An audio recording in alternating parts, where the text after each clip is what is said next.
محمد كما صليت على إبراهيم وعلى آل إبراهيم في العالمين إنك حميد مجيد. قال الله تبارك وتعالى في كلامه المجيد: أعوذ بالله من الشيطان الرجيم. بسم الله الرحمن الرحيم. وقال الملأ الذين كفروا من قومه لئن اتبعتم شعيبا إنكم إذا لخاسرون فأخذتهم الرجفة فأصبحوا في دارهم جاثمين. الذين كذبوا شعيبا كأن لم يغنوا فيها الذين كذبوا شعيبا كانوا هم الخاسرين. قال المؤلف والمفسر رحمه الله تعالى: أدام النفع بعلومه وعلومكم في الدارين آمين. إلى أن قال يخبر تعالى عن شدة كفرهم وتمردهم وعتوهم وما هم فيه من الزلال وما جبلت عليه قلوبهم من المخالفة للحق، ولهذا أقسموا وقالوا لئن اتبعتم شعيبا إنكم إذا لخاسرون. فلهذا عقبه بقوله فأخذتهم الرجفة فأصبحوا في دارهم جاثمين.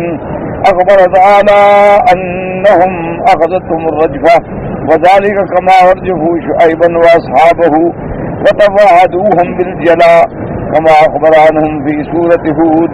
وقال: ولما جاءهم أمرنا نجينا شعيبا والذين آمنوا معه برحمة منا وأخذت الذين ظلموا الصيحة فأصبحوا في ديارهم جاثمين.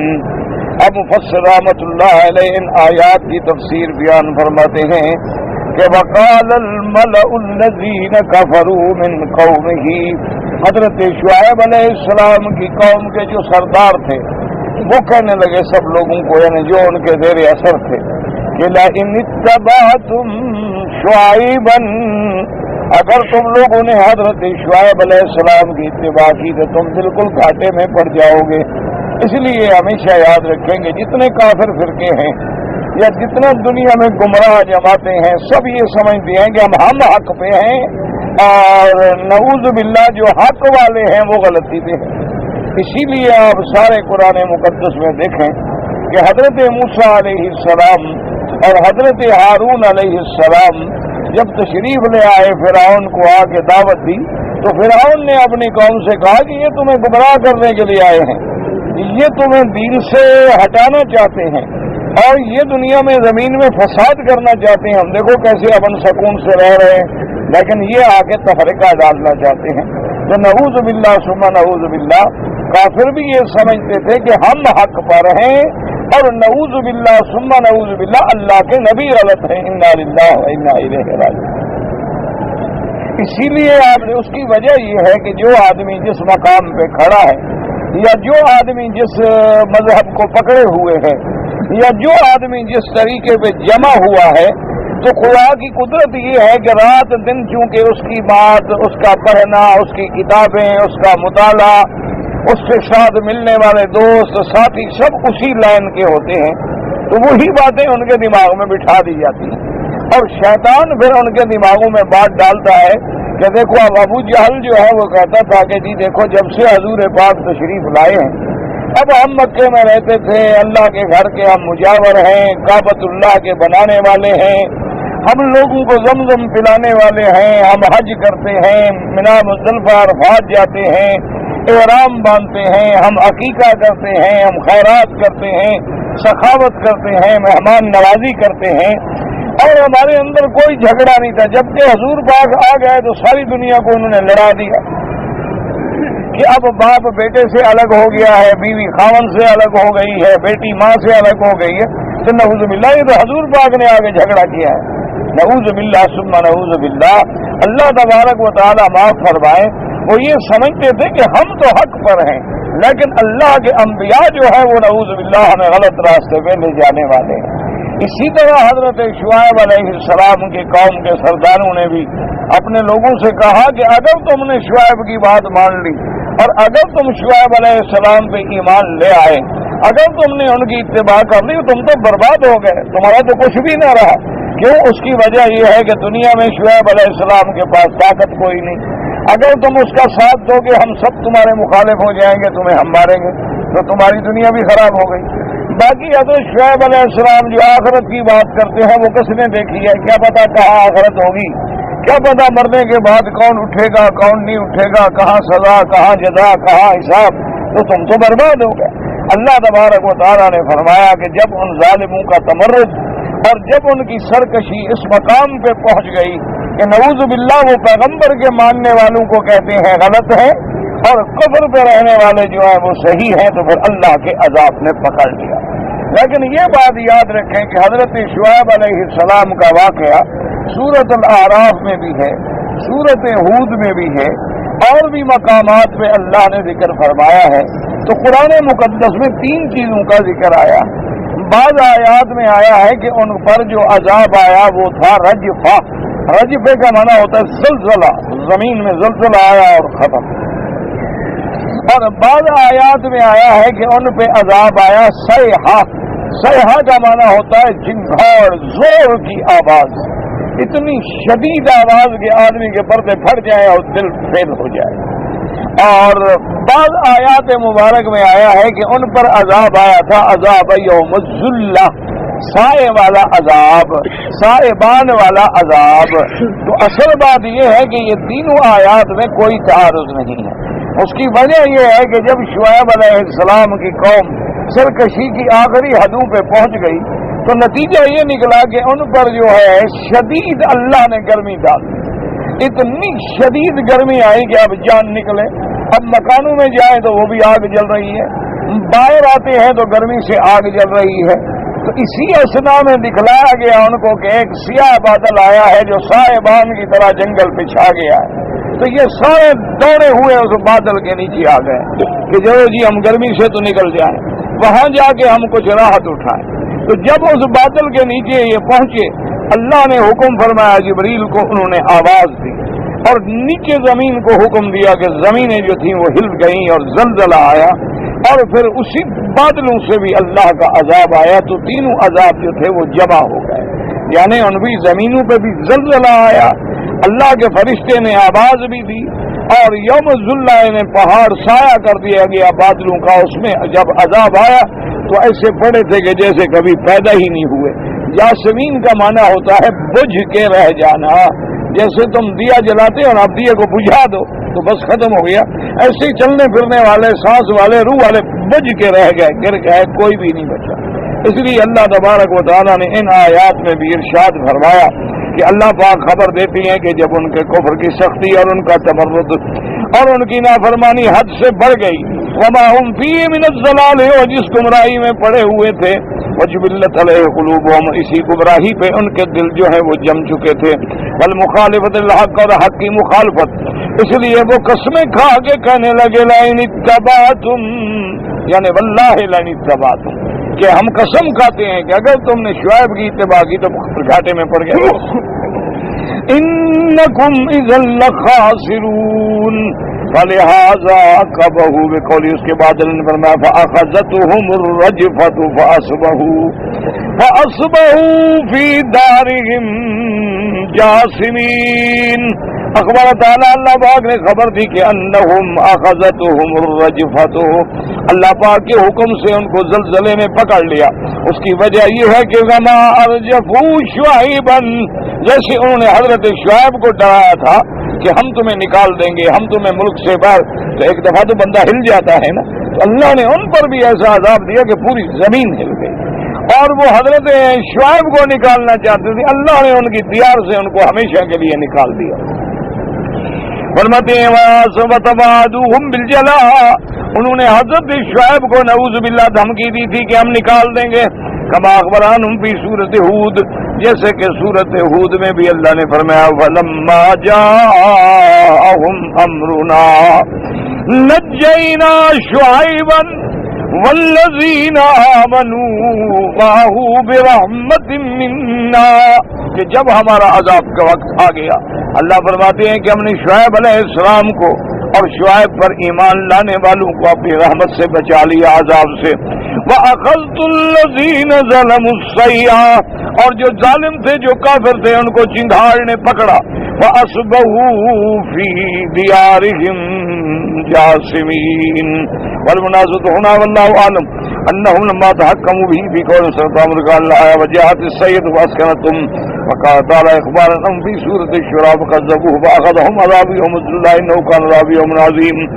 اب مفسر رحمۃ اللہ علیہ فرماتے ہیں کہ سورۃ ہود میں ایک صیحہ کا ذکر ہے، کیونکہ وہاں انہوں نے طنز کیا تھا پیغمبر کی کہ الصلاۃ تأمرک، تیری نماز تمہیں یہ کہتی ہے ایسی باتیں کرو۔ تو جب انہوں نے اللہ تبارک و تعالیٰ کی عبادت کے خلاف بات کی تو اللہ پاک نے بھی ان پہ ایسا عذاب بھیجا کہ صیحہ آ گیا جس نے ان کو اسکنتہم بجھا کے رکھ دیا۔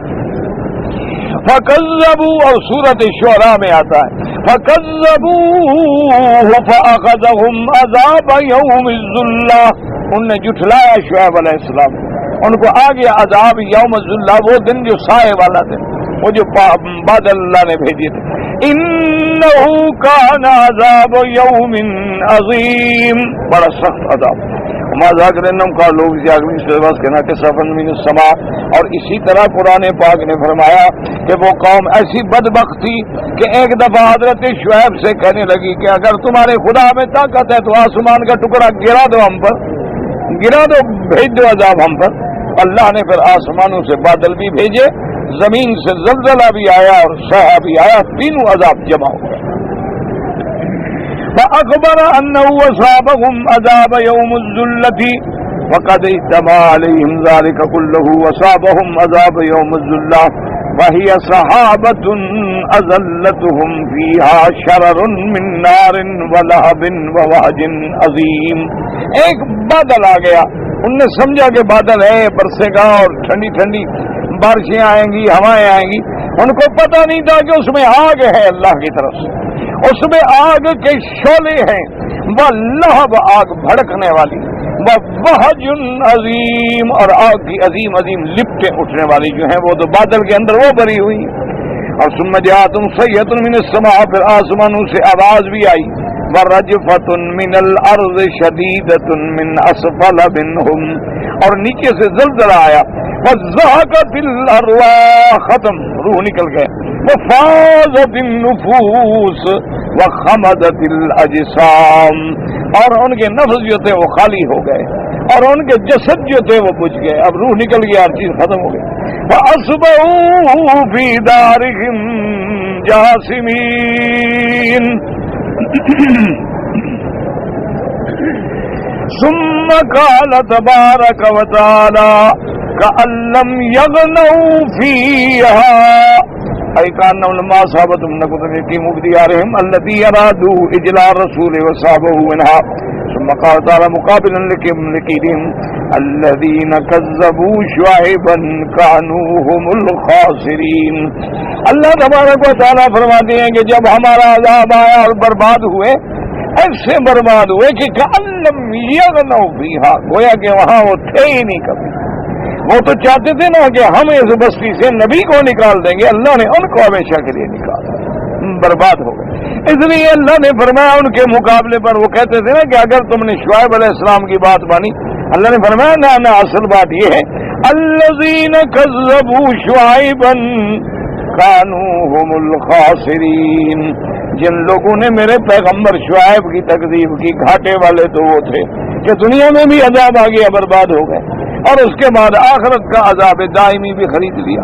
تو اصل گھاٹے والے تو وہ ہوتے ہیں جو انبیاء کا انکار کرتے ہیں، جو اللہ کے رسولوں کا انکار کرتے ہیں، جو اللہ کے کتابوں کا انکار کرتے ہیں۔ اصل گھاٹا تو ان کو ہے کہ دنیا بھی برباد ہوئی اور آخرت بھی برباد۔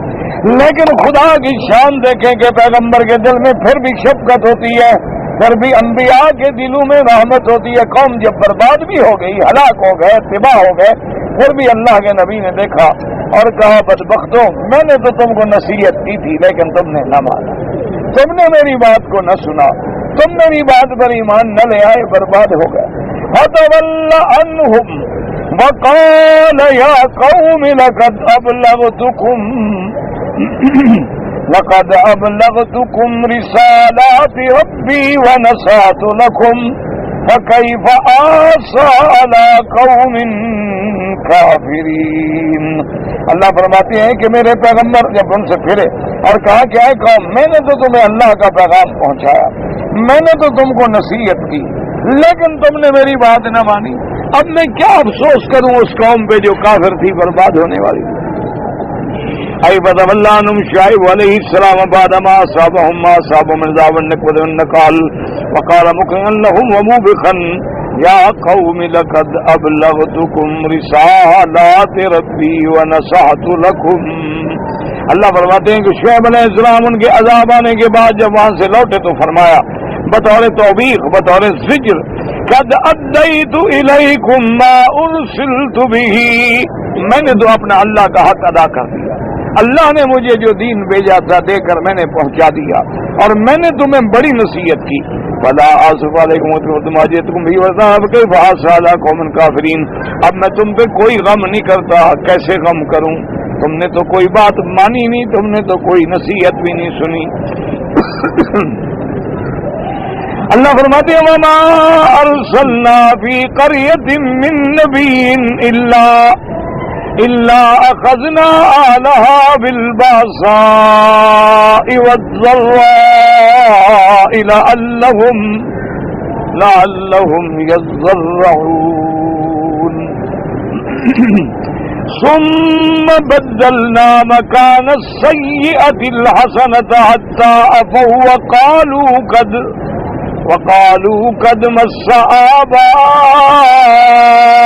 الضراء والسراء وأخذناهم بغتة وهم لا يشعرون. اللہ فرماتے ہیں کہ ہم نے کسی شہر میں, کسی بستی میں کوئی پیغمبر نہیں بھیجا مگر ہم نے ان لوگوں پر پہلے اپنا عذاب نازل کیا, شدائد نازل کی ہے, سختی نازل کی تاکہ ڈریں, تاکہ عاجزی کریں اور اللہ کی طرف لوٹیں.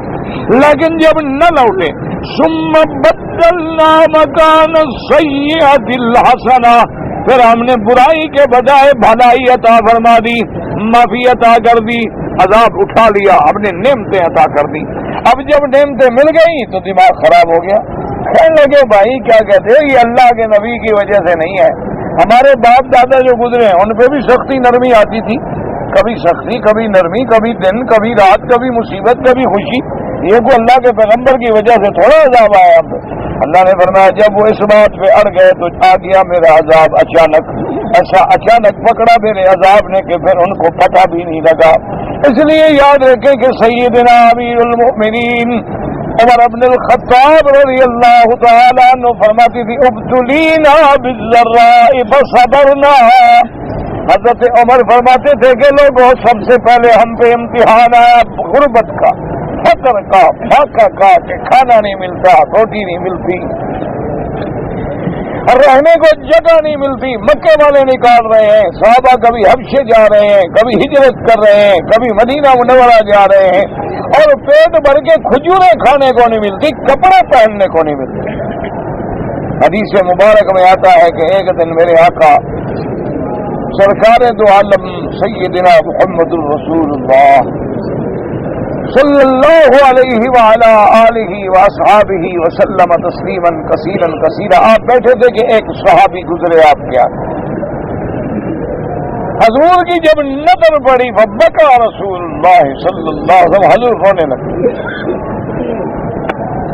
صحابہ نے پوچھا کہ یا رسول اللہ کیوں روئے؟ آپ نے فرمایا میرے صحابی کو دیکھ رہے ہو, جب یہ کافر تھا تو روزانہ صبح اور شام اپنا لباس بدلا کرتا تھا, صبح جوڑا الگ, شام کو جوڑا الگ. اور اسلام لانے کے بعد دیکھو بیچارہ بوری کی سلوار ہے اور بوری کی قمیص ہے اور رسیاں ڈالی ہوئی ہے اور بدن کو باندھا ہوا. اس لیے مجھے رونا آتا. اسی طرح سیدنا ابی ہریرہ رضی اللہ تعالی عنہ فرماتے ہیں کہ ایسا وقت بھی ہم پہ گزرا ہے کہ بھوک کی وجہ سے میں سڑک پہ پڑا ہوتا تھا اور لوگ جب گزرتے تو میرے اوپر ایسے پاؤں رکھ کے گزر جاتے، وہ سمجھتے کوئی دیوانہ ہے، کوئی پاگل ہے، تو اس زمانے میں رواج تھا کہ دیوانے پہ پاؤں رکھو تو شاید ٹھیک ہو جاتا ہے، تو لوگ مجھے دیوانہ سمجھ کے پاؤں دے کے چلے جاتے تھے اور میں بھوک کی وجہ سے پڑا۔ اسی طرح سیدنا ابی ہریرہ رضی اللہ تعالی عنہ فرماتے ہیں کہ مجھے ایک دن بھوک نے اتنی لاچار کر دیا، اتنی مجبور کر دیا کہ میں اب حل کوئی نہیں بچا، اور طبیعت نہیں مانتی تھی کہ سوال کریں، کیونکہ مانگنا جو ہے یہ تو بہت بڑا عیب ہے۔ آج کل تو خیر لوگوں نے فن بنا لیا ہے، آج کل تو مانگنا ایک فن ہے، کاروبار ہے، باقاعدہ بزنس ہے، اور باقاعدہ لوگ جو ہیں اندھے لولے لنگڑے جو ہیں اسی کاروبار کے لیے بک کر کے لے آتے ہیں، اور ان کے ساتھ باقاعدہ طے ہوتا ہے کہ جی آپ کا ویزا، آپ کی روٹی، آپ کی جگہ ہمارے ذمے، اور روز کی کمائی آدھی آدھی۔ انا للہ و انا الیہ۔ اور بعض جو کچھ زیادہ چالاک ہیں وہ جناب کاپیاں بنا لیتے ہیں، یتیم خانہ ہے، مدرسہ ہے، بچے بھوکے مر رہے ہیں۔ لیکن صحابہ کے زمانے میں سوال جو ہے یہ تو عیب تھا۔ حضرت ابو ہریرہ فرماتے ہیں کہ میں نے ایک ہیلا سوچا، ایک طریقہ سوچا کہ بھی سوال بھی نہ کروں اور میرا مسئلہ بھی حل ہو جائے۔ میں راستے میں آگے بیٹھ گیا، فمر بی ابو بکر رضی اللہ تعالی عنہ، حضرت صدیق گزرے، میں نے کہا کہ یا ابا بکر مجھے ایک مسئلہ پوچھنا ہے دین کا۔ حضرت ابو بکر کھڑے ہو گئے، فرمایا کیا مسئلہ ہے؟ میں نے مسئلہ بتلایا، انہوں نے جواب دے دیا، چلے گئے۔ میرا مقصد تو یہ تھا کہ جب میں مسئلہ پوچھوں گا سامنے کھڑا ہوں گا، دیکھیں گے میری حالت کہ میں بھوک کی وجہ سے بدن سوکھ گیا ہے، بات نہیں کر سکتا ہوں، تو مجھے کھانے کے لیے لے جائیں گے، لیکن فرماتے ہیں وہ مسئلہ بتا کے چلے گئے، ان کو تو سمجھ نہ آیا کہ میں کیا چاہتا ہوں۔ تھوڑی دیر گزری تو حضرت عمر رضی اللہ تعالیٰ عنہ گزرے، ان سے بھی میں نے مسئلہ پوچھا، انہوں نے بھی مجھے مسئلے کا جواب دیا اور چلے گئے۔ فرماتے ہیں میرا مسئلہ تو پھر بھی حل نہ ہوا۔ اس کے بعد فرماتے ہیں ثم مر بی رسول اللہ صلی اللہ علیہ وسلم، اس کے بعد کچھ دیر گزری کہ سرکار دو جہاں گزرے، تو میں کھڑا ہوا، میں نے کہا حضور میں نے مسئلہ پوچھنا ہے، فرمایا میرے ساتھ آ جاؤ۔ تو مجھے حضور لے گئے اپنے گھر میں۔ وہاں جانے کے بعد حضور پاک صلی اللہ علیہ وسلم نے ایک پیالہ مبارک تھا، کیونکہ حضور پاک کے زمانے میں، سرکار دو جہاں کے زمانے میں کھانا یا پانی جو ہے اس کے لیے پیالے ہوتے تھے بڑے بڑے، جیسے ہمارے ہاں پہلے دیہاتوں میں بھی ہوتے تھے، اور اسی پیالے سے سارے مسلمان جو ہے پیتے تھے۔ آج تو خیر جراثیم لگ جاتے ہیں نا، آج کل تو ہے بھی ہر آدمی گلاس اپنا استعمال کر کے توڑ ڈالے، کیونکہ جراثیم لگ جائیں گے۔ وہ بدبختوں، جراثیم تو ہم بات جو کریں منہ سے ویسے بھی نکل کے کسی کو لگ سکتا ہے۔ جراثیم کا کیا ہے؟ جراثیم تو ہواؤں میں بھی لگ سکتے ہیں، جراثیم تو پانی میں بھی آ سکتے ہیں۔ اللہ تبارک و تعالیٰ معاف فرما دے، اللہ معاف فرما دے، کوئی بندہ تھوک دے اس سے بھی جراثیم دوسرے کو لگ سکتے ہیں۔ آپ کسی حمام میں جا کے بیٹھتے ہیں، دوسرا بندہ پہلے کو بیمار بیٹھا تھا، اس کے جراثیم بھی آپ کو لگ سکتے ہیں۔ تو اب جناب اتنا ایک پیالہ تھا، اس میں دودھ تھا، حضور پاک نے فرمایا کہ ابو ہریرہ، میں نے کہا ہاں یا رسول اللہ، فرمایا جلدی جاؤ مسجد نبوی میں جا کے اصحاب صفا، جو صحابہ غریب تھے نا، جن کا گھر کوئی نہیں تھا، وہ رہتے بھی مسجد میں تھے، وہی رات گزارتے، وہی دن گزارتے، ٹھکانا ہی کوئی نہیں، جگہ ہی کوئی نہیں، کہاں جائیں؟ فرمایا ان سب کو بلا کے لے آؤ۔ حضرت ابو ہریرہ فرماتے ہیں کہ اب میں اللہ کے نبی کا حکم تو ٹال نہیں سکتا تھا، حضور کا حکم ہے کہ جاؤ، میں نے کہا ٹھیک ہے، لیکن دل میں نے سمجھا کہ حضور نے میرا مسئلہ بھی سمجھ لیا کہ میں بھوکا ہوں، اور یہ ایک پیالہ تو مجھے بھی پورا نہیں ہو سکتا دودھ کا، 3 دن سے میں نے کچھ نہیں کھایا، اور حضور فرماتے ہیں سارے صحابہ کو بھی لے آؤ۔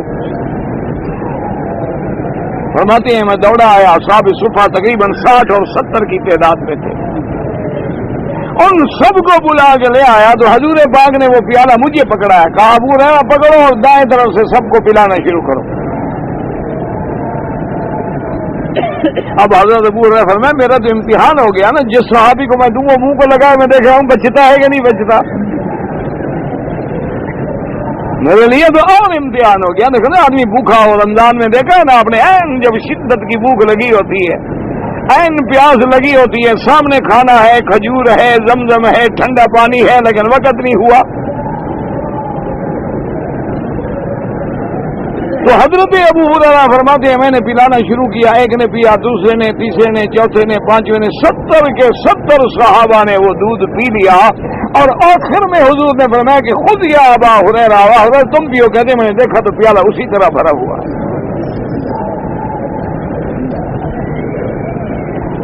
وہ تو ہاتھ لگ گئے نا محمد الرسول اللہ، جس چیز کو میرے مدنی کے ہاتھ لگ جائیں، جہاں سرکار دو عالم رحمت دو جہاں کی برکت بھی شامل ہو جائے تو کون ختم کر سکتا۔ حضرت ابو ہریرہ فرماتے ہیں کہ میں نے جناب جتنا پی سکتا تھا نا، بھوکا آدمی 3 دن کا، اور دودھ مل گیا، میں نے پیٹ بھر کے پیا، اور میں نے کہا حضور الحمدللہ میں سیراب ہو گیا۔ فرمایا اشرب، پھر پیو ابو ہریرہ۔ اب میں نے پھر پیا، اب جب میں نے دوبارہ پی لیا تو میں نے کہا حضور اب میرا بالکل پیٹ بھر گیا ہے، میں نے بالکل سے، آپ نے فرمایا اشرب، پھر پیو۔ اب اللہ کے نبی کا انکار کیسے کریں؟ کہتے میں نے پھر منہ کو لگا دیا، پھر پیا، میں نے پھر واپس کیا، میں نے کہا حضور اب میں اشرب، پھر میں نے کہا حضور ابھی تو ناک سے بہ رہا ہے، ابھی تو اتنا پی لیا ہے نا کہ ابھی معلوم یہ ہوتا ہے کہ ایسے میرے ناک سے بھی نکل آئے گا۔ تو حضور مسکرائے، فرمایا اچھا مجھے دے دو، اب میں بھی پی لیتا ہوں۔ تو سب سے آخر میں پیا محمد الرسول اللہ صلی اللہ علیہ وسلم۔ میں ایمان سے کہو، ٹھنڈے دل سے ناراض نہ ہوں، آپ لوگ ناراض تو ہو جاتے ہیں، مولوی مکی کو گالیاں بھی دیتے ہیں، اچھا کرتے ہیں، کوئی بات نہیں، آپ گالیاں دیں گے تو میرے گناہ معاف ہوں گے، تو لیکن ایمان سے کہ آپ نے آج کل کوئی ایسا پیر بھی دیکھا ہے جو کہے پہلے مریدوں کو کھلاؤ، بچے گا میں کھا لوں گا؟ نہیں، ٹھنڈے دل سے ناراض نہ ہوں، بالکل اس میں کوئی غصے کی بات، آپ کا تجربہ جو ہو وہ مجھے بتائے، آپ کو کوئی ایسا مرشد سائیں ملے ہوں کہ جو جب کھانا آ جائے، دودھ آ جائے، شربت آ جائے، اللہ کی نعمتیں آ جائیں تو وہ کہیں کہ بھائی جتنے ساتھی بیٹھے ہیں، جتنی جماعت بیٹھی ہے، جتنے دوست بیٹھے ہیں، پہلے ان سب کو پلاؤ، کیونکہ سنت ہے محمد مدنی صلی اللہ علیہ وسلم کی کہ ساقی القوم آخرہم، کہ پلانے والا جو ہے وہ خود آخر میں پیتا ہے، کھلانے والا جو ہے وہ سب سے آخر میں کھاتا ہے۔ تو ہم بھی حضور کی سنت ادا کریں، تم لوگ سارے کھا لو، جو بچ جائے گا میں کھا لوں گا۔ آپ کو کوئی ایسا مرشد نظر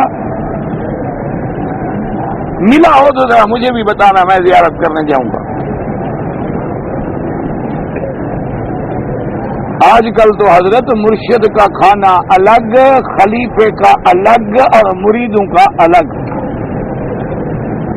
آج کل تو 3 قسمیں، کیونکہ وہ تو وی آئی پی ہوا نا جی، وہ پیر صاحب کے کھانے کا کیا مقابلہ ہے بھائی، وہ تو مرشد کا تو کھانا ہی الگ، اس کے برتن الگ۔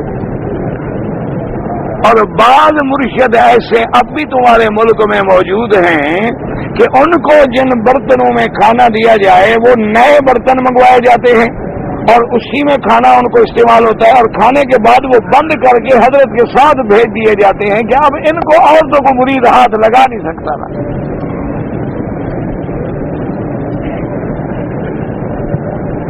اور خلفاء جو ہوتے ہیں حضرت کے، ان کا کھانا الگ، اور جو غریب مرید ہے وہ تو بس ٹھیک ہے، وہ تو اور الگ، یعنی ان کو تو یہ جرت نہیں ہوتی کہ مرشد کے ساتھ بیٹھ کے ایک دسترخوان پہ کھانا کھا لیں، یہ تو توہین ہے، بے ادبی ہے۔ اب اسی سے خود اندازہ لگا لو کہ جو میرے مدنی کی سنت کا مخالف ہو، میرا ایمان ہے وہ دجال تو ہو سکتا ہے، مرشد نہیں ہو سکتا۔ میں تو اسی کو مانوں گا جو غلام ہو محمد رسول اللہ، کہ جس کی سیرت میں، صورت میں، کردار میں، بولنے میں، بیٹھنے میں اتباع سنت رسول اللہ صلی اللہ علیہ وسلم، یہ ہے کمال کہ پانی ہے تو سنت، وضو کر رہے ہیں تو سنت رسول اللہ کا خیال، نماز کے لیے نکل رہے ہیں تو سنت رسول اللہ کا خیال ہے، مسواک کر رہے ہیں تو سنت رسول اللہ کا خیال ہے کہ مسواک کو ایسے گراتے بھی نہیں ہے، حکم ہے کہ سیدھا رکھو تو کہیں حضور کی سنت کی مخالفت نہ ہو جائے۔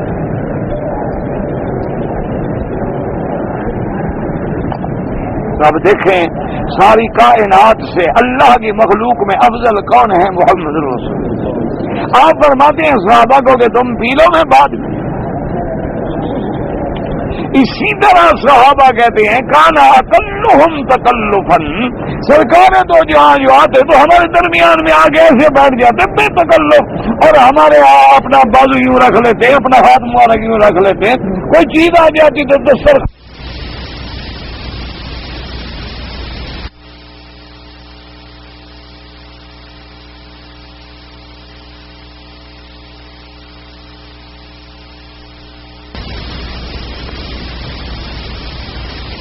عالم سیدنا محمد رسول اللہ۔ اسی لیے حضرت عمر رضی اللہ تعالی عنہ نے فرمایا کہ ابتلینا بالضراء، پہلے ہم پہ سختیوں کا زمانہ آیا، امتحان آیا، غربت کا، بھوک کا، ڈر کا، خوف کا، دشمنوں کا، لیکن فرمایا ہم کامیاب ہو کے نکل گئے۔ فرماتے اب امتحان اللہ نے دیا ہے آرام کا، کہ دولت آ گئی، پیسہ آ گیا، مال غنیمت آ گیا، بیت المال بھر گئے، پورے علاقے فتح ہو گئے، ہر جگہ ہماری شان شوکت بن گئی۔ فرمایا اب ڈر لگتا ہے، اللہ جانے اس امتحان میں بھی کامیاب ہوتے ہیں یا فیل ہوتے ہیں۔ اس لیے ہمیشہ یاد رکھا کرو، کبھی اللہ دکھ دے کے امتحان لیتے ہیں، کبھی سکھ دے کے امتحان، کبھی اللہ تبارک و تعالیٰ اپنے بندے پہ غربت مسلط کر دیتے ہیں، کاروبار کر رہا ہے تو گھاٹا ہے، زمین ہے تو گھاٹا ہے، فصل ہے تو گھاٹا ہے، پانی ہے تو گھاٹا ہے، کچھ نہیں مل رہا ہے، یہ بھی امتحان ہے۔ اور کبھی اتنا دے دیتے ہیں کہ بندہ سوچ نہیں سکتا، بیٹھے بیٹھے لاکھوں پتی بن گیا، یہ بھی امتحان ہے۔ اس لیے ہمیشہ مومن کا کام یہ ہے کہ ہر حال میں اللہ کی تقدیر پہ راضی رہے اور اللہ کے احکام سے کبھی روگردانی نہ کرے، اللہ کے احکام سے کبھی نافرمانی نہ کرے۔ اگر مصیبت آ جائے تو صبر کرے، اور اللہ نعمت عطا فرمائے تو شکر کرے، اللہ تبارک و تعالیٰ سے اور رحمتیں مانگتا رہے، پھر جا کے آدمی کامیاب ہوتا ہے۔ اس لیے اللہ فرماتے ہیں ہم جب پیغمبر بھیجتے ہیں تو ہم ابتلا دیتے ہیں۔ یقول تعالی مخبرا اما اختبر به الامم الماضیۃ والذین ارسل الیہم الانبیاء علیہ السلام بالباساء والضراء، اللہ پاک خبر دیتے ہیں کہ پہلی امتوں میں جب ہم نے اپنے پیغمبر بھیجے تو ان کو آزمایا، بالباساء ما یصیبہم فی ابدانہم من امراض او اسقام، کبھی ہمارا امتحان ہوتا ہے کہ بدن میں بیماری لگ گئی، تکلیفیں لگ گئیں، والضراء سے مراد ما یصیب من فقر وحاجت، اور کبھی ایسا ہوتا ہے کہ محتاج کر دیا، محتاج ہو گئے، بھوک آ گئی، سرا ذرا دونوں آزمائشیں ہو رہی، باساء والضراء، ونا وذلك لعلهم يضرعون يدعون ويخشعون ويبتهلون الى الله تعالى في كشف ما نذر بهم، تاکہ وہ اللہ کو پکاریں، اللہ کے آگے عاجزی کریں، اللہ کے آگے گڑ گڑائیں، اللہ سے معافی مانگیں، تاکہ اللہ تبارک و تعالی ان سے یہ بلائیں جو ہیں ٹال لیں۔ وتقدیر الکلام انه ابتلاهم بالشدة ضرعوا فيما فعلوا شيئا من الذي اراد منهم تقلب عليهم الحال الى الرخاء، اللہ پاک ان پہ مصیبتیں ڈال کے آزماتے ہیں، اور پھر بندہ جب روتے ہیں تاکہ روئے مجھ سے مانگے، اور پھر کبھی اللہ اس کے حال کو بدل دیتے ہیں، اس سختی کو نرمی سے بدل دیتے ہیں۔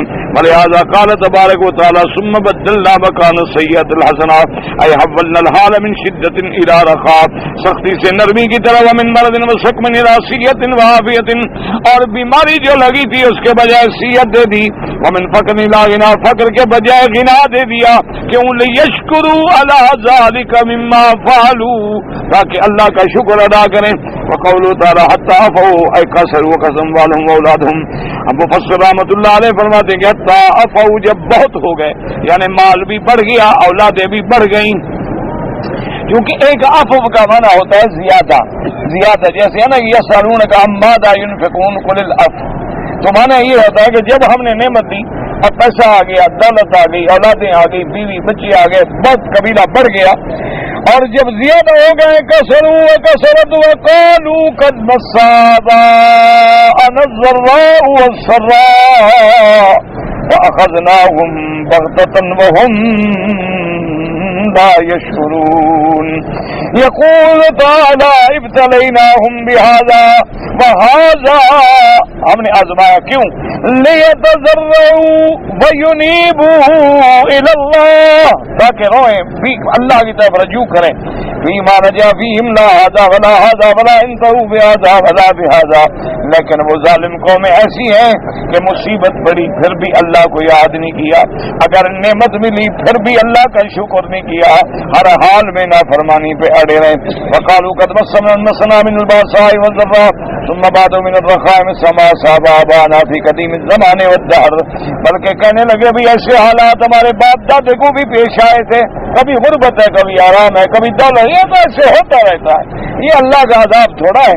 وَإِنَّمَا هُوَ الدَّهْرُ تَارَاتٌ وَتَارَاتٌ, بلکہ یہ تو انقلاب زمانہ ہے, کبھی ایسا کبھی ایسا, کبھی ایسا بھی ہوتا ہے کبھی ایسا بھی ہوتا ہے.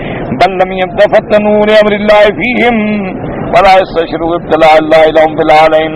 لیکن وہ اللہ کے اس ابتلاء کو امتحان کو بدبخت سمجھ بھی نہ سکے. وهذا بخلاف حال المؤمنين, مگر جو ایمان والے ہیں جو اللہ کو مانتے ہیں, الذين يشكرون الله على السراء, جب ہم ان کو نعمت دیتے ہیں تو میرا شکر کرتے ہیں. وَيَصْبِرُونَ عَلَى الضَّرَّاءِ, اور جب مصیبت دیتا ہوں تو صبر کرتے ہیں.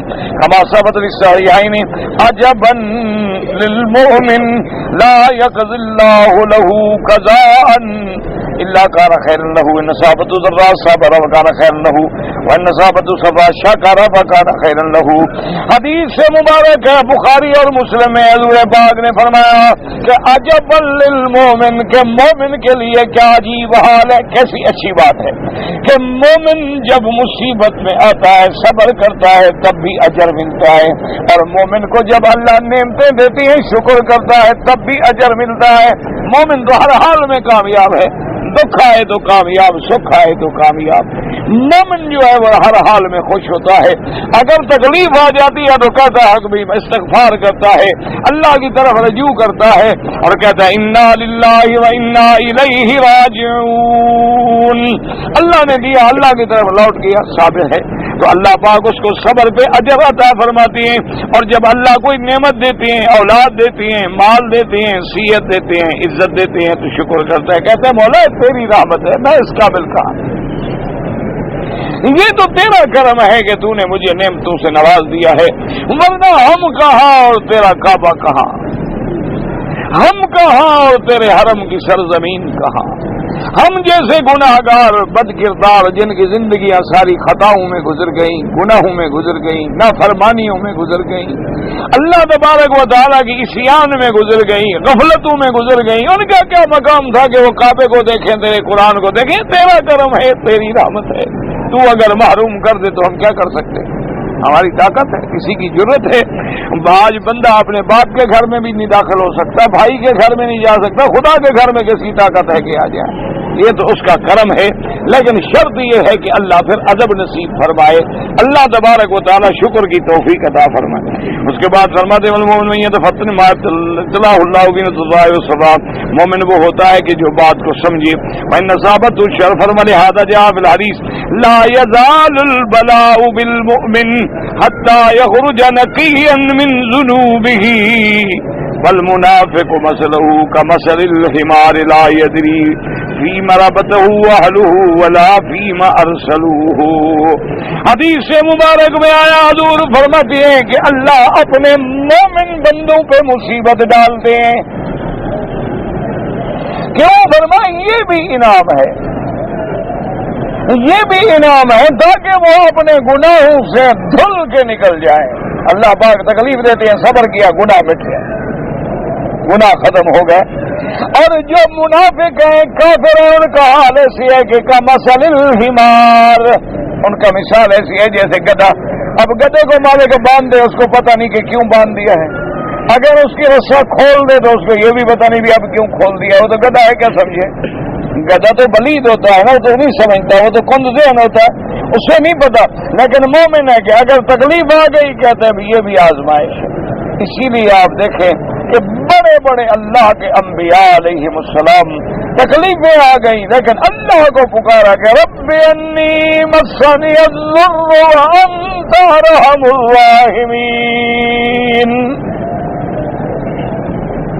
حضرت یونس نے پکارا کہ لا الہ الا انت سبحانک انی کنت من الظالمین. اسی طرح آپ اندازہ کریں کہ کتنی مصیبتوں کے پہاڑ ٹوٹے میرے مدنی مصطفیٰ. سرکار دو جہاں احد میں آپ کے چہرہ مبارک زخمی ہو گیا ہے، دندان مبارک شہید ہو گئے ہیں، خود بدن میں گھس گئی ہے. اللہ کے پیغمبر کھڑے کھڑے گر گئے، اٹھنے کی سکت نہیں. اور آپ ایک پہاڑی کو پکڑ کے چڑھنا چاہتے ہیں، چڑھ نہیں سکتے. حتیٰ کہ حضرت طلحہ قریب آئے تو حضرت نے فرمایا طلحہ تم بیٹھ جاؤ. طلحہ نیچے بیٹھ گیا تو حضور نے طلحہ پہ قدم رکھا، تب پہاڑی کو پکڑ کے چڑھے. لیکن زبان پہ حسبنا اللہ. یہ اللہ کے نبیوں پہ اتنے امتحانات، ہم کیا ہیں اور ہماری بساط کیا ہے.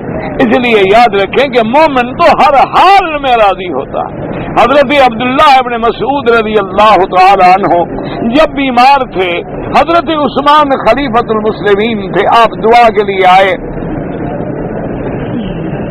تو کہنے لگے کہ حضرت اگر اجازت ہو تو میں مدینہ منورہ سے شاہی طبیب بھیجوں علاج کے لیے. اور میں الطبیب امرضنی، میرا تو طبیب وہ ہے جس نے مجھے بیمار کیا ہے، تم کس طبیب کو بھیجو. اللہ اکبر اللہ اکبر. یعنی اندازہ فرمائے ہر حال. حضرت ایوب علیہ السلام پہ بیماری، غم، اولاد کی جدائی، اقتدار کا رخصت ہو جانا، قید تنہائی، پہاڑ غموں کے ٹوٹ پڑے. لیکن رب انی مسنی الضر وانت ارحم، صرف اللہ کو. اور جب اللہ نے نعمتیں عطا فرما دی، اب دیکھیں کتنی بڑی نعمت ہے کہ حضرت سلیمان علیہ السلام بیٹھے ہیں اور فرمانے لگے اپنے ساتھی سے ایکم یاتینی بعرشھا قبل ان یاتونی مسلمین. کون ہے تم میں جو جا کے صنع سے تخت اٹھا کے ملکہ کا لے آئے شام. قال عفریت من الجن انا آتیک بہ قبل ان یرتد الیک قبل ان تقوم من مقامک. ایک جن سرکش عفریت کھڑا ہوا، اس نے کہا حضرت مجھے حکم دے، میں اتنی دیر میں جتنی دیر میں آپ اپنی مجلس میں بیٹھے ہیں نا، آپ کے اٹھنے سے پہلے بس میں لے آؤں گا. کہنے لگے نہیں یہ تو بہت دیر ہے. لیکن یہ ہے نا مقام شان.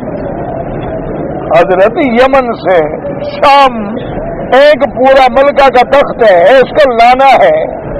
یعنی اگر آج کے آپ کے کنکارڈ ہوائی جہاز پہ بھی لایا جائے تو اتنی دیر میں آ سکتا ہے. جو آواز سے بھی تیز رفتار جہاز لوگوں نے بنائے ہیں، اگر اس پر بھی چلو لایا جائے چلو پھر بھی تو 15 منٹ 20 منٹ تو لگیں گے نا.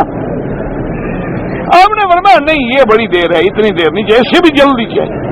قال الذي عنده علم من الكتاب انا آتيك به قبل ان يرتد اليك طرفك. آپ کے ساتھیوں میں ایک بندہ کھڑا ہوا جس کو اللہ نے اسم اعظم کا علم دیا تھا. اور نے کہا حضور آپ ذرا آنکھیں نہ بند کریں. دیکھا تو موجود ہے.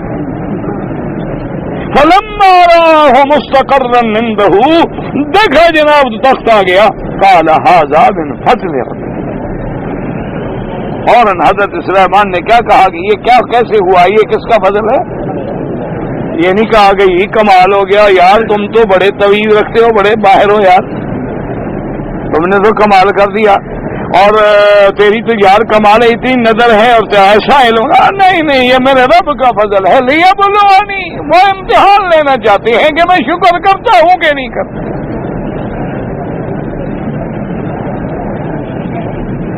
اور جب چیونٹی کی تقریر سنی حضرت سلیمان علیہ السلام نے کہ چیونٹی تقریر کر رہی ہے، قرآن کیا کہتا ہے؟ فَتَبَسَّمَ ضَاحِكًا مِّن قَوْلِهَا. جب چیونٹی کی بات سنی نا تو حضرت سلیمان مسکرائے، کہنے لگے دیکھو چیونٹی کیسے فکر کر رہی ہے اپنی چیونٹیوں کا. کہتی ہے جلدی جلدی کو دل میں گھس جاؤ، ابھی لشکر گزرے گا تو مر جاؤ گے. چیونٹی بھی چیونٹیوں کو بتاتی ہے، مسلمان کو مارتا ہے. یہ پتہ نہیں کون سی نسل کا مسلمان ہے.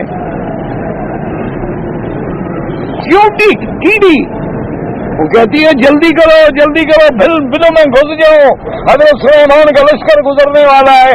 ان کو پتہ بھی نہیں لگے گا، پاؤں کے نیچے روندی جاؤ گی، مر جاؤ گی. اپنی جماعت کو بچا رہی. حضرت سلیمان سن رہے ہیں، مسکرا رہے ہیں. یہ دیکھو ایک چیونٹی کو بھی اپنی جماعت کا فکر ہے. اور اس کے فوراً بعد کیا کہیں؟ قال رب اوزعنی ان اشکر، کہ مولا یہ جو تو نے مقام دیا ہے کہ جن چرند پرند کیڑے مکوڑے سب کی باتیں میں سمجھ رہا ہوں، مجھے توفیق دے، تیرا شکر کر. ہر حال میں مومن جو ہے وہ کامیاب ہوتا ہے، اس کی نظر اللہ کی رحمت پہ ہوتی ہے. تکلیف آ گئی، بیماری آ گئی، دکھ آ گیا، سمجھو یہ بھی اس کا کرم ہے، یہ بھی اس کی رحمت ہے. بس ہاں یہ بات ضرور ہے کہ ہم عاجز ہیں، ہم برداشت نہیں کر سکتے. اس لیے سرکار نے فرمایا تم معافی مانگا کرو. اسألک العفو والعافیہ، کہ اللہ معافی بھی عطا فرما، صحت بھی عطا فرما. ہم عاجز بندے ہیں، ہم امتحان کے قابل نہیں. تم رگڑا لگا کے بھی دھو سکتے ہو، بغیر رگڑے بھی معاف کر سکتے ہو نا. تو ذرا ہمیں مہربانی کر کے بغیر رگڑے کے معافی عطا فرما دیں. اللہ کے آگے کیا مشکل ہے. لیکن مومن کو ہر حال میں شکر کرنا چاہیے. فرماتے ہیں کما قال ولہذا کما صفت بقول فاخذتهم فاخذناهم بغتة، پھر ہم نے پکڑا ان کو اچانک. وهم لا يشعرون ايخذناهم من عقوبة بغتة على بغتة ما تشعر منهم ايخذناهم فجأة كما في الحديث موت الفجأة رحمة للمؤمن وأخذة عصف للكافر. حضور پاک اللہ پاک نے فرمایا کہ جب ظالم اکڑ گئے تو ہمارے عذاب نے ان کو پکڑ لیا. اسی لیے حدیث پاک میں آتا ہے کہ اگر کسی مومن کو اچانک موت آ جائے تو رحمت ہے، لیکن کافر کے لیے باعث بدبختی ہے کہ اس کو تو توبہ کرنے کا موقع ہی نہ ملا نا، اس کو تو اللہ کا نام لینے کا موقع بھی نہ ملا. مومن کا تو ہر حال میں اللہ کا ذکر ہے، وہ بیٹھا ہے تو ذکر ہے، وہ سویا ہے تو ذکر ہے. اس لیے اللہ تبارک و تعالیٰ سے دعا کیا کریں کہ انک عفو کریم تحب العفو فاعف عنا، کہ اللہ ہمیں معافی عطا فرمائے.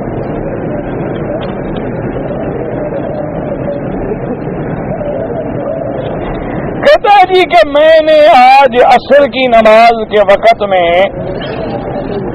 مسجد تنعیم جا کر غسل کیا، احرام باندھا، اور جب میں مسجد میں آیا کہ 2 رکعت سنت الاحرام پڑھوں گا تو عصر کی نماز کھڑی ہو گئی.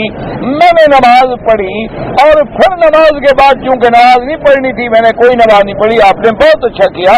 2 رکعت احرام کا پڑھنا کوئی ضروری نہیں ہوتا، یاد رکھو. کوئی بھی نماز مل جائے، نماز کے بعد تم فوراً کہہ دو لبیک اللہم لبیک لبیک لا شریک لک لبیک، اور کوئی الگ 2 رکعت پڑھنے کی ضرورت نہیں ہے. یہ تو ایک مسئلہ یوں ہے کہ اگر تمہارے پاس وقت ہے اور اوقات مکروہہ بھی نہیں، یعنی وہ وقت بھی نہیں جس میں نماز پڑھنی منع ہے، جیسے عصر سے لے کر مغرب تک، فجر سے لے کر سورج نکلنے تک، تو اچھی بات ہوتی ہے کہ بندہ مسجد میں داخل ہو کے 2 رکعت پڑھ لے، تاکہ تحیت المسجد بھی وہی ہو گئی، سنت الاحرام بھی ہو گئی، اور اس کے بعد نیت کر کے لبیک اللہم لبیک لبیک بعمرۃ پڑھتا ہوا وہ آ جائے. لیکن فرض محال مثلا آپ عصر کی نماز پڑھ چکے، آپ نے جا کے غسل کیا، احرام باندھا، کوئی نماز بھی نہ پڑھیں اور لبیک پڑھتے ہوئے نیت کر کے آ جائیں تو آپ کا عمرہ ٹھیک ہے، کوئی مسئلہ نہیں.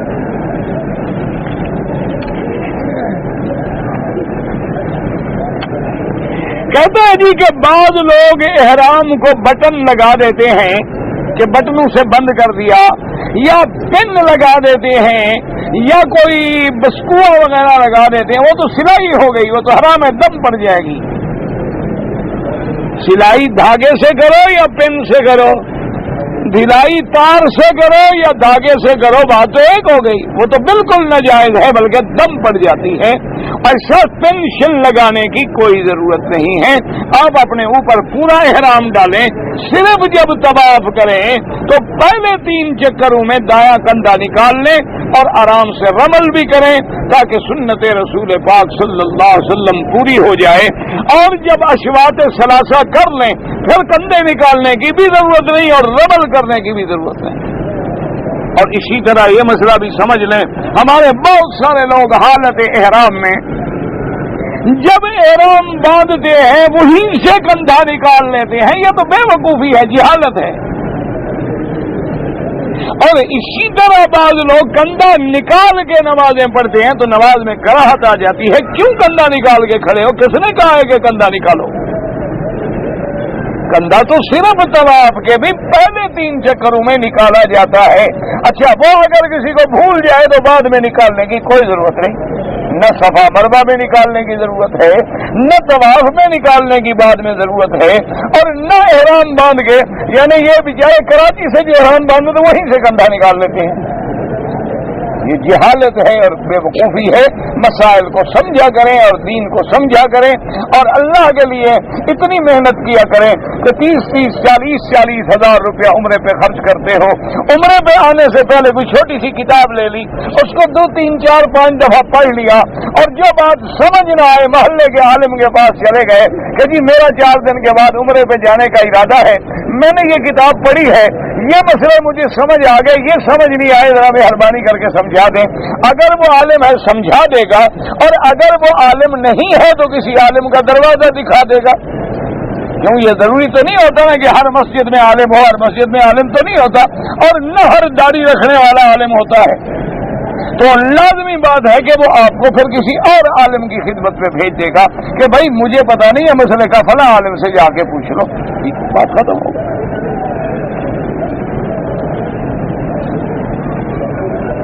اگر کوئی آدمی حالت احرام میں کسی معذور بندے کے ساتھ ہے اور اس کو ریڑی پہ طواف کرانا ہے، اور اگر وہ خود بھی نیت کر لے طواف کی تو اس ریڑی والے کا بھی ہو جائے گا، کرانے والے کا بھی ہو جائے گا، دونوں نیت کر لیں۔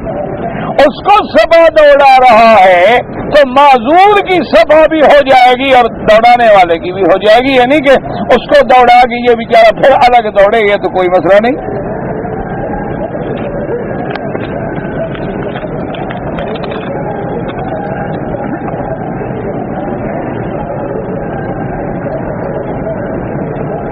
کون سا غزوہ، پتہ نہیں کیا لکھا ہے، بہرحال یہ جو سوال ہوتے ہیں نا اخباروں والے، یہ خود حل کیا کرو، یہ میرے پاس نہیں ہوتے۔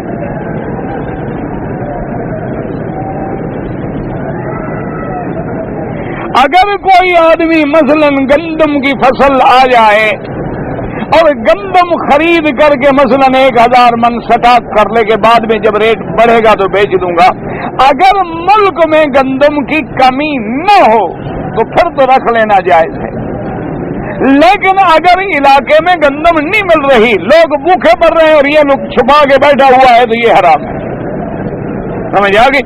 یعنی ملک میں گندم عام ہے، کوئی ضرورت نہیں، اس نے سٹاک رکھ لیا کہ چلو کچھ دنوں کے بعد ہو سکتا ہے کہ ریٹ اوپر ہو جائے، کوئی حرج نہیں، لیکن اگر مسلمانوں کو ضرورت ہے اور یہ چھپا کے بیٹھا ہوا ہو تو احتکار ہے، پھر حرام ہے شریعت۔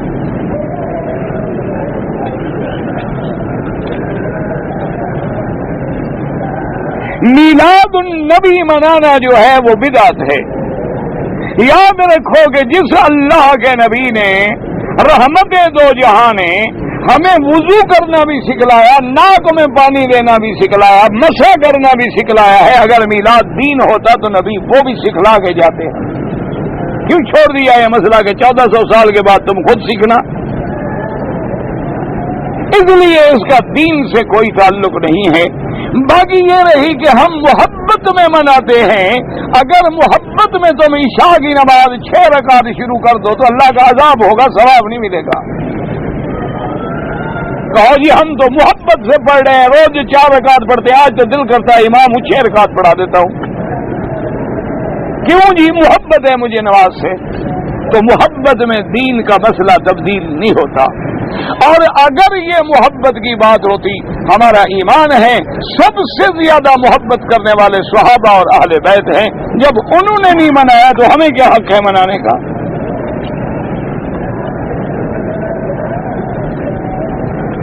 جو لوگ 11ویں مناتے ہیں بدعت ہے. 11ویں منانا جو ہے یہ تو خالص بدعت ہے. ایک کہتے ہیں کہ بڑھیا تھی، ایسے قصہ مشہور ہے اللہ عالم، کہتے ہیں کہ ایک بوڑھی عورت تھی، وہ شادی کا بارات جا رہی تھی، ان کی کشتی ڈوب گئی. تو وہ پیرانے پیر کے پاس پہنچی کہ جناب ساری کشتی میں بارات والے سارے ڈوب گئے ہیں، ایک میں بدقسمت بچ گئی ہوں بدعت جاری کرنے کے لیے. دیکھو وہ بوڑھی بھی مر جاتی تو جان تو چھوٹتی نا آج ہماری 11ویں سے. تو مہربانی کر کے میری برات نکال دیں. تو پیرانے پیر نے کہا تو ڈوب گئے، مر گئے، میں کیا کروں؟ نے کہا نہیں جی میں نے تو آپ سے بس دروازہ نہیں چھوڑنا ہے. تو بس مرشد نے حکم دیا، وہ مردے بھی زندہ ہو گئے اور کشتی بھی نکل گئی اور سارے نکل گئے. تو اس بوڑھی نے عہد کیا کہ حضرت کیونکہ یہ 11ویں رات ہے تو اسی دن میں آپ کی 11ویں منایا کروں گی. تو اب جو لوگ ہیں وہ ساری اس بوڑھی کی سنت کو ادا کرتے ہیں. انا للہ و انا الیہ. خالص بدعت ہے اور پینا پلانا حرام ہے خالص. جب غیر اللہ کی نسبت ہو جائے وہ چیز حلال نہیں رہے.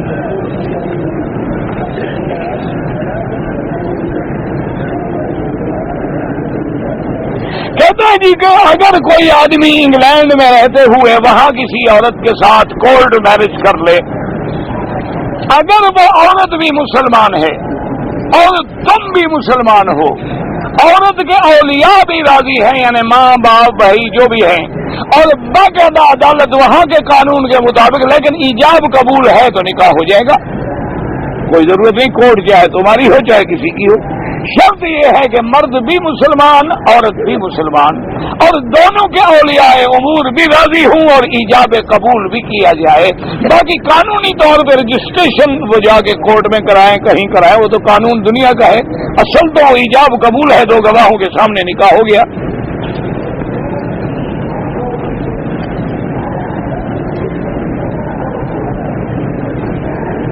شوال یہ مجھ سے نہیں پڑھا جاتا بھائی کیا لکھا ہے.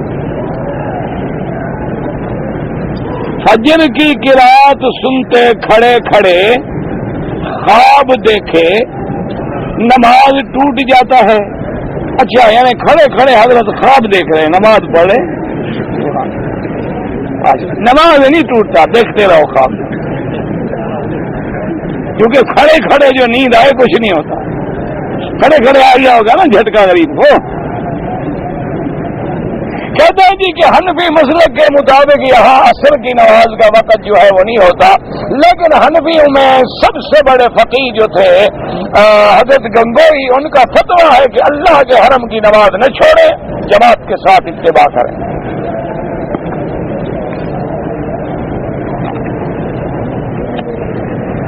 اگر میں تو طواف کروں، اچھا یعنی آپ نے 2 طواف کیے، بعد میں 2 رکعت پڑھ دیں جائز ہے. جو بھی صورتیں قرآن کی پڑھیں جائز ہے. وہ صحابی کون تھا مسکین سے کھانا کھاتے تھے؟ مجھے تو نہیں پتا کیا بات ہے.